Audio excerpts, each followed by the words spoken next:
That's what you do when you are Jeff Bezos and Lauren Sánchez. You invite only your close. I mean, you're literally one of the richest men in the world, worth $250 billion. Jeff Bezos and Lauren Sánchez just pulled off one of the most extravagant I-dos Venice has ever seen. The couple tied the knot in a lavish 3-day affair on the island of San Giorgio Maggiore. Jeff Bezos and Lauren Sánchez just hosted a wedding that stopped a city and stirred up the world.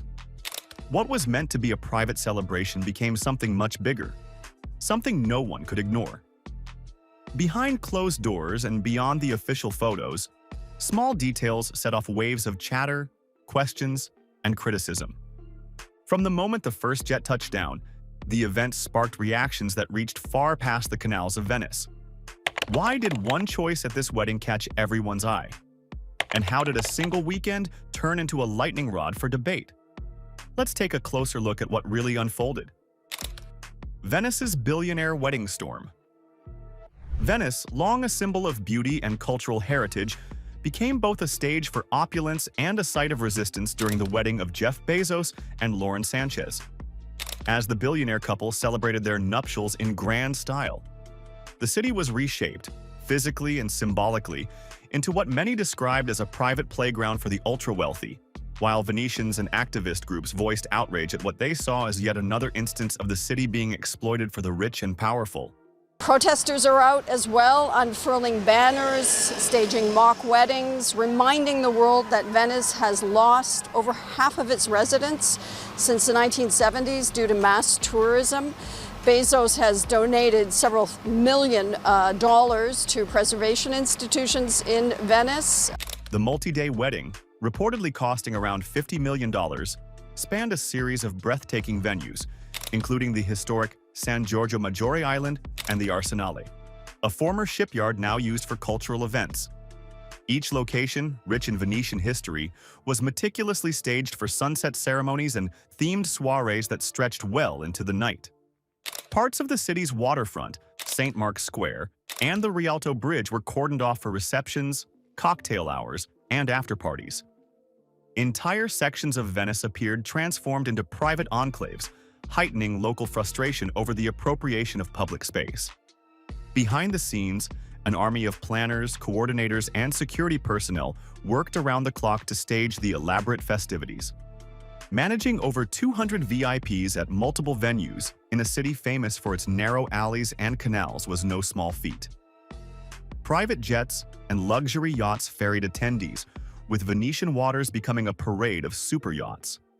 Helicopters reportedly stood by for last-minute arrivals or departures, and rumors suggested a dedicated operations hub had been set up within the city to oversee everything from floral deliveries to the timing of gondola processions.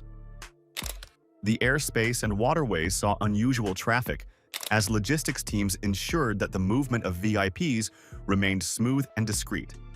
But as the wedding's grandeur unfolded, so too did a wave of public dissent. The site of Venice's timeless beauty repurposed for billionaire spectacle sparked protests across key landmarks. Cacciari reflected on the protest's success in forcing a venue change. "We are very proud of this. We are nobodies. We have no money, nothing." Demonstrators accused Bezos of contributing to over-tourism, the displacement of local communities, and the environmental degradation of the fragile lagoon ecosystem. Critics argued that events like this transformed Venice into a stage for billionaire excess while pushing ordinary residents to the margins, both economically and socially. Tommaso Cacciari, head of the No Space for Bezos movement, remarked, "The idea that the city should be seen as a set, a stage, or an amusement park has been highlighted like never before by Bezos's wedding." Protesters made their messages visible with large, attention-grabbing banners displayed near cordoned-off sites. One of the most striking banners read, "If you can rent Venice for your wedding, you can pay more tax," capturing the core of local resentment toward billionaires who enjoy the city's charm without contributing meaningfully to its well-being. Another banner declared, "No space for Bezos," a sharp play on the Amazon founder's space exploration ventures, as well as a critique of how his wealth appeared to overshadow the city's needs. These slogans resonated globally as images of the protests circulated widely on social media and news outlets. Amid the clash between spectacle and protest, One detail of the celebration quietly stole the spotlight for an entirely different reason. Lauren Sanchez's gown. Lauren Sanchez's wedding gown, designed by Dolce & Gabbana, stood as a centerpiece of luxury bridal fashion, a testament to meticulous craftsmanship and timeless elegance. The creation of the dress reportedly involved over 900 hours of skilled labor, with master artisans hand-finishing every detail. Constructed from delicate Italian lace, the gown featured a high neckline, long sleeves, and a bodice adorned with 180 silk chiffon-covered buttons that ran down the front. The intricate lace pattern extended across the bodice and sleeves, creating a refined, textured effect that was both classic and modern. The dress also boasted a cinched waist and a soft, flowing skirt that trailed behind Sanchez in an understated yet dramatic train. The gown drew clear inspiration from mid-20th century icons, most notably Sophia Loren and the refined bridal styles of the 1950s. Sanchez herself cited Loren as an influence in interviews, pointing to the Italian actress's blend of sensuality and sophistication as a guiding vision for her wedding day look. "I want something that evokes a moment. I am a different person than I was 5 years ago." The choice of long lace sleeves, high neckline, and fitted bodice reflected the modest yet glamorous silhouettes popular in that era. You can see her there and Jeff as well. My fashion report here, Lauren wearing a corseted lace Dolce & Gabbana dress. She captioned that photo just with the date, 6/27/2025. The gown's construction paid homage to a time when bridal fashion emphasized the celebration of form and fabric over excessive embellishment. The subtle tailoring that defined Sanchez's waist and the fluidity of the skirt echoed the effortless grace seen in the bridal gowns of Lauren's generation. Within the broader context of luxury bridal fashion, Sanchez's dress exemplified the enduring appeal of couture craftsmanship. Rather than opting for trend-driven minimalism or overtly modern designs, the Dolce & Gabbana creation embraced a romantic, almost regal aesthetic. The gown's handmade lace, precise tailoring, and careful balance of structure and softness positioned it among the more traditional, high-fashion bridal looks of recent years.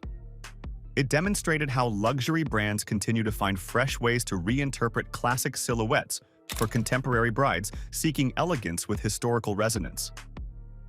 Vogue's coverage of the gown reflected this appreciation for its artistry.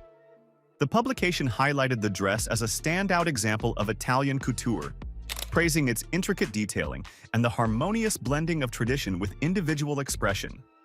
Vogue framed the gown as not merely an outfit, but as a wearable work of art, designed to evoke emotion and admiration in equal measure. A-list guest dynamics. The wedding of Jeff Bezos and Lauren Sánchez brought together an impressive assembly of global figures from the worlds of technology, politics, business, and entertainment. Among the most high-profile attendees were Oprah Winfrey, who was seen arriving at the Venetian festivities with her signature warmth and grace, and members of the Kardashian-Jenner family, including Kim, Khloe, Kylie, and Kendall. Tech luminary Bill Gates was also present, underscoring the deep ties between Silicon Valley's most powerful figures. Leonardo DiCaprio made a discreet entrance, joining a guest list that read like a who's who of modern influence. The gathering reflected the vast network of connections that the couple has cultivated across industries. While the event boasted an A-list turnout, it also sparked curiosity over notable absences. Eva Longoria, a longtime friend of Sanchez who had attended her bachelorette celebration in Paris earlier in the year, was not seen at the wedding. Rumors suggested scheduling conflicts, as Longoria was reportedly busy filming and promoting projects at the time. Similarly, pop superstar Katy Perry, who was part of Sanchez's pre-wedding festivities, did not attend the Venetian celebration. Orlando's ex, Katy Perry, is in Australia on tour. She posted this shot as her current mood. Lauren replied, "We miss you, Katy." Though no official explanation was provided, some speculated that personal and professional commitments kept her away. These absences drew attention precisely because of the close relationships involved and the expectation that such friends would be present at a milestone occasion. The guest list itself offered a striking snapshot of how tech, political, and entertainment elites now mingle in shared social circles. Figures like Bezos and Gates represented the apex of technology and business, while stars like Oprah, DiCaprio, and the Kardashians brought the glow of popular culture. This blend of influence reflected how the worlds of wealth, fame, and power are increasingly intertwined. The wedding created a setting where billionaires, celebrities, and media moguls could celebrate together, blurring traditional boundaries between sectors. Charlize Theron, reflecting on the event at her charity gala, joked, "I think we might be the only people who did not get an invite to the Bezos wedding. But that's okay, because they suck and we're cool."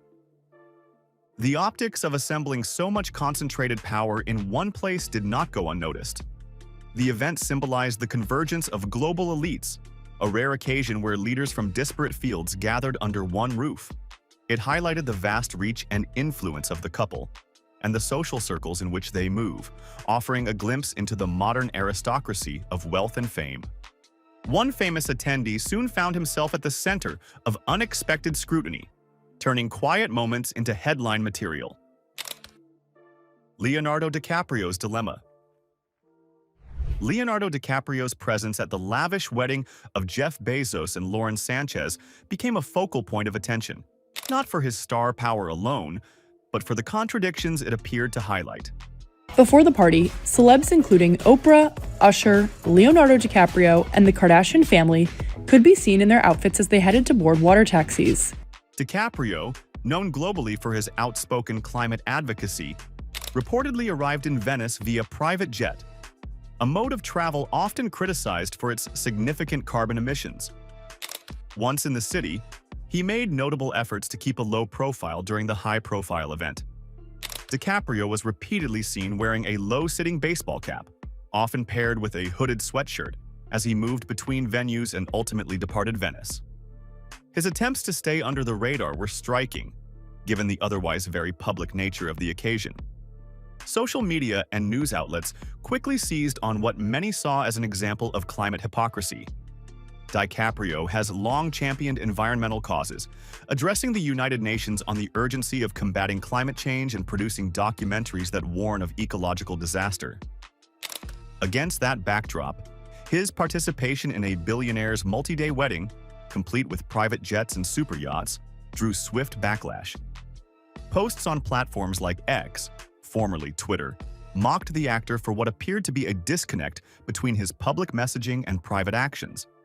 Commentators questioned how someone so vocal about reducing emissions could justify attending an event so closely associated with extravagance and environmental impact.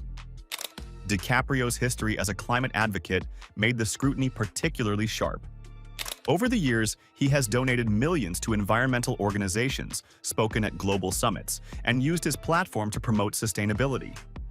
His Netflix film, Don't Look Up, was widely interpreted as a satirical warning about humanity's failure to act on existential threats like climate change. If you do a film about climate change, it's nearly impossible to get people to get a sense of urgency and hold a mirror to our culture and media. Against this backdrop, his decision to travel by private jet to a wedding that symbolized opulence struck many as at odds with his advocacy. The criticisms served as a reminder of how closely public figures' actions are now examined for consistency with their stated values. Adding to the spectacle was the internet's playful fixation on DiCaprio's efforts to stay incognito. His low-slung cap became a meme, with users joking that it only made him more conspicuous. The attempt at anonymity, set against the grandeur of the event, transformed his hat into an unintended symbol of the awkward tension between celebrity, privacy, and principle. Charlize Theron's Takedown. Charlize Theron's comments about the Bezos-Sánchez wedding quickly became one of the most discussed celebrity reactions to the event. Speaking at her annual charity function, the CTAOP block party, Theron took the opportunity to deliver a pointed and memorable quip. "I think we might be the only people who didn't get an invite to the Bezos wedding," she said to laughter from the crowd, before adding, "But that's okay because they suck and we're cool." The line, though delivered playfully, underscored a deeper critique. In contrasting her philanthropic gathering with the billionaire celebration in Venice, Theron positioned herself and her guests as representing values of substance over spectacle. Beyond the humor, Theron leveraged the moment to highlight broader issues that, in her view, deserved far more attention than lavish weddings. She spoke passionately about immigration policy, gender-based violence, and the erosion of women's rights. Immigration policy is destroying the lives of families, not criminals. Women's rights are becoming less and less every day. Queer and trans lives are increasingly being erased, and gender-based violence is on the rise. This isn't just policy, it's personal. The wedding, with its overwhelming display of wealth and exclusivity, became an unspoken symbol of the inequality and misplaced priorities she wanted to challenge. Without directly naming the couple again, Theron used the juxtaposition between her charity's mission and the extravagant nuptials to emphasize how resources and focus could be directed toward addressing urgent, real-world problems. Outlets ranging from entertainment sites to mainstream news organizations reported on her statement, often framing it as a bold rebuke of billionaire excess. The simplicity of her words, "They suck and we're cool," made them instantly shareable and easy for audiences to engage with, ensuring they reached far beyond those in attendance at the charity event. The coverage contributed to the larger narrative of critique surrounding the wedding, with Theron's voice adding a layer of celebrity candor that resonated with the public. Theron's comments helped frame the wedding within the context of larger societal concerns. By drawing attention to immigration injustice, diminishing women's rights, and increasing gender-based violence, she steered the conversation toward pressing global challenges. In doing so, Theron reminded audiences that, while extravagant celebrations might dominate headlines, they also reflect deeper divisions in society. Divisions that her charity aims to bridge through meaningful action and advocacy. As Theron's sharp words echoed across headlines, another familiar voice added fuel to the growing debate, this time with a single cutting remark. Kurricks' critique. Kurricks' critique of Lauren Sánchez's wedding gown added unexpected fuel to the post-wedding discourse, sparking wider conversations about taste, wealth, and public display. Kurricks commented on Jack Schlossberg's post, writing, "Welcome to the 80s, when big hair and conspicuous consumption ruled. Apparently tacky is back." Her blunt remark surprised many, not only for its sharpness but also because it came from a journalist more associated with measured reporting than fashion commentary. In labeling the gown as emblematic of a bygone era of excess, Kurricks drew a direct line between Sánchez's sartorial choice and the larger spectacle of the event, underscoring how even couture can become entangled in critiques of opulence. Kurricks' comment did more than simply offer a personal opinion. It ignited broader debate about the boundaries of taste and restraint in an age of extreme wealth. Her words opened the door to discussions about whether luxury, when displayed so publicly, crosses a line into ostentation. The question of how much is too much became part of the conversation, with Kurricks' observation providing a touchstone for those unsettled by the gown's grandeur. Vogue, in contrast, framed Sánchez's look as a triumph of Italian couture and classic glamour. The magazine praised the Dolce & Gabbana gown for its intricate lacework, tailored silhouette, and nods to timeless bridal elegance.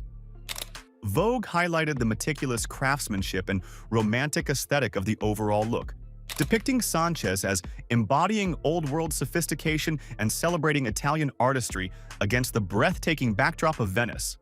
The coverage echoed the tone of high-fashion publications that emphasize beauty, luxury, and design achievement, casting the gown as a masterful blend of tradition and modernity. But while Vogue extolled the gown's virtues, social media told a different story. As images of the wedding flooded the internet, the visual choices, from the gown to the decor and overall mood, quickly became the subject of memes, satire, and sharp critique. Users seized upon specific details, turning elements like the gray carpet and Sánchez's veil into punchlines.